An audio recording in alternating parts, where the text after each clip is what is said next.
এটা একটা যৌগ না পরমাণু? এটা একটা যৌগ যাকে বলা হয় অণু। এখন প্রশ্ন হচ্ছে যৌগ বা অণু পরমাণু,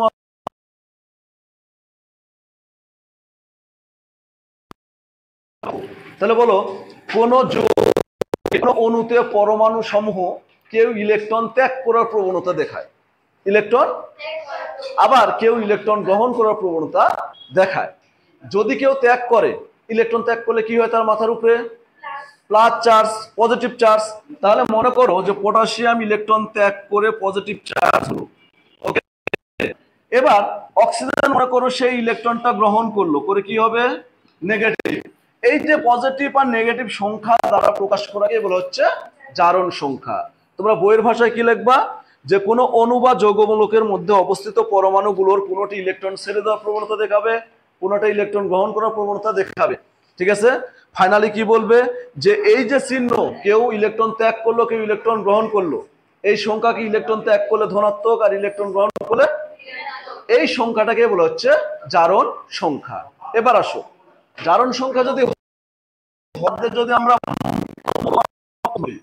ম্যাগনেসিয়াম, অক্সিজেন, ক্লোরিন, এটা কি পরমাণু না? পরমাণুর প্রত্যেকের জারণ সংখ্যা শূন্য। দাও মাথার উপরে শূন্য দাও, শূন্য জারণ সংখ্যা।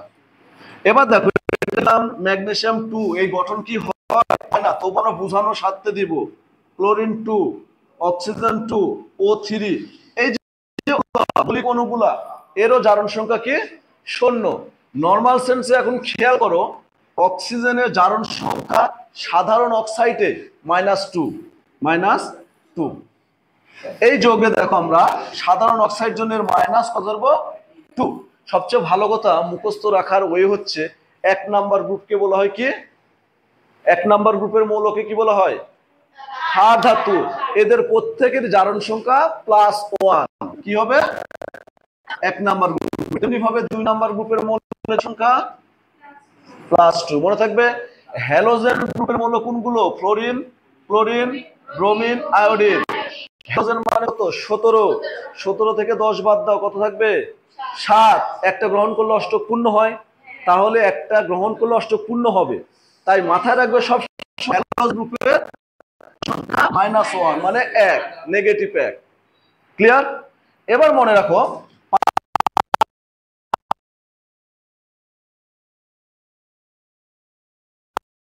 হাইড্রোজেন পার অক্সাইড, এই হাইড্রোজেন পার অক্সাইড এটা কি দিবা? K2O2। পটাশিয়াম, এই পার অক্সাইডে অক্সিজেনের জারণ সংখ্যা হচ্ছে কি? -1। মুখস্থ। সাধারণ অক্সাইডে অক্সিজেনের জারণ সংখ্যা কত? জিম, জিম, সাধারণ অক্সাইডে অক্সিজেনের জারণ সংখ্যা কত? -2, -2। পার অক্সাইডে কত? -1। সুপার অক্সাইডে -1/2। সুপার অক্সাইডে যেমন তোমরা এই অক্সিজেনের জারণ সংখ্যা দেখো কেমন।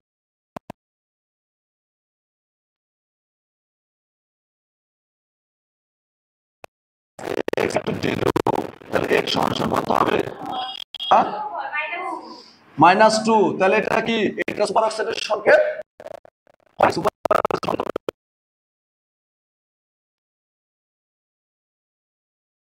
জারণ সংখ্যা ধরলাম x, তাহলে পটাশিয়ামের কত?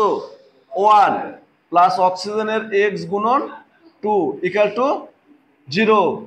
1 পজিটিভ 2x ইকুয়াল টু কত? 0। 2x রাখলে কত হবে? -1 দিবা বা 2। তাহলে মুখস্থ করে ফেলো। এটা কি? এটা মার্কার। এটা কি? White board. এটা তো আমরা জন্ম থেকে মুখস্থ করছি, আস্তে আস্তে শিখছি না? তাহলে এখন মুখস্থ রাখো, সাধারণ অক্সাইডে অক্সিজেনের জারণ সংখ্যা -2, সুপার অক্সাইডে -1/2, পার অক্সাইডে -1। ঠিক আছে? আর বাদ বাকি তোমাদের বই যেটা আছে এই লিস্ট পড়লে জারণ সংখ্যার সবকিছু পেয়ে যাবে। তো সেক্ষেত্রে আমি লিস্ট এখন মুখস্থ করাবো না, এই পেজটা দেখো তোমরা। নিরপেক্ষ যৌগে পরমাণু সমূহের মোট জারণ সংখ্যা 0। নিরপেক্ষ যৌগ কোনটা? এদিকে তাকাও।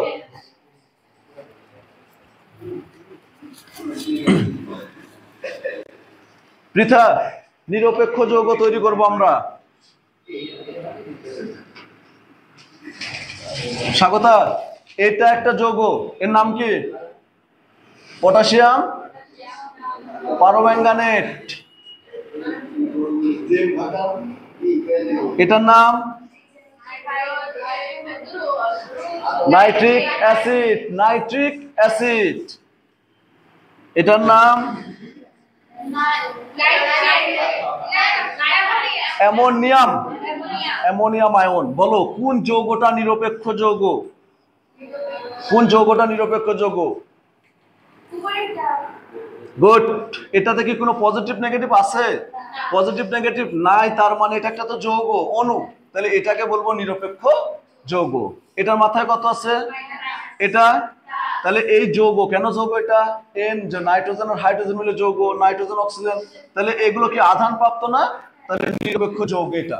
এই নিরপেক্ষ যৌগে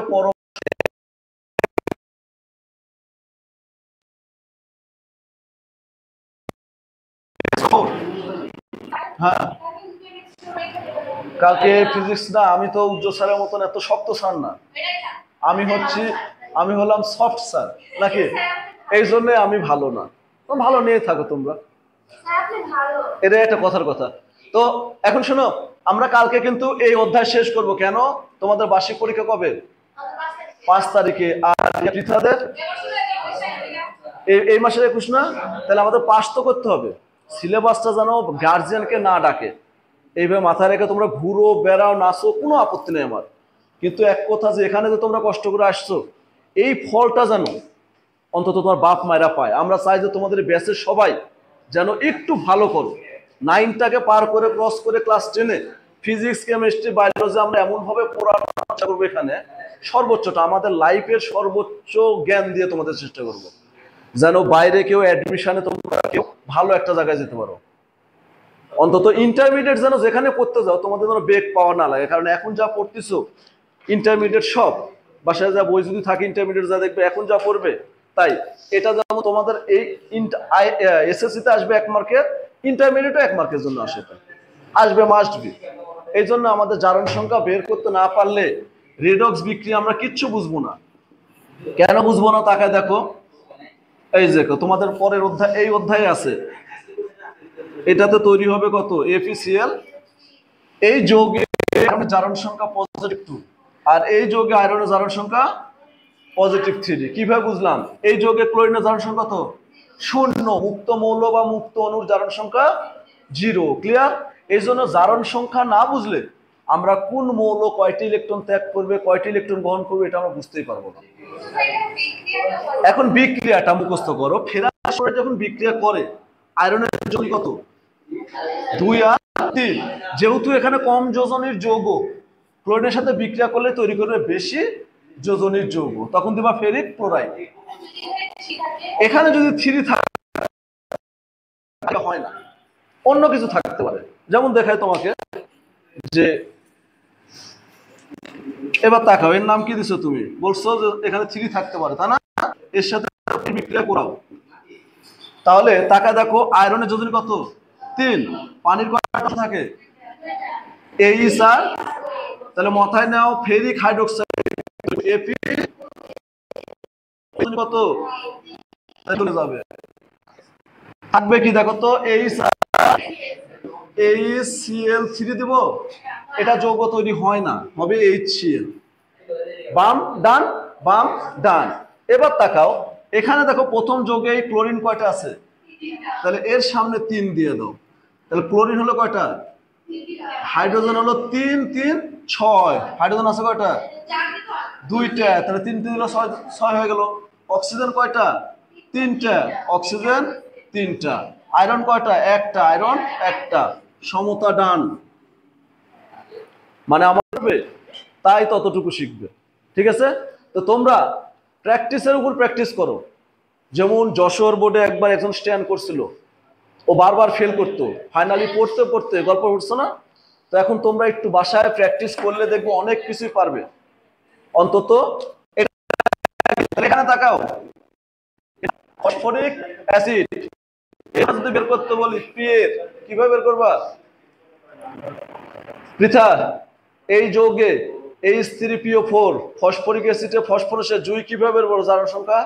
এইদিকে তাকাও, শর্টকাট 4 গুণ কত হবে? মাইনাস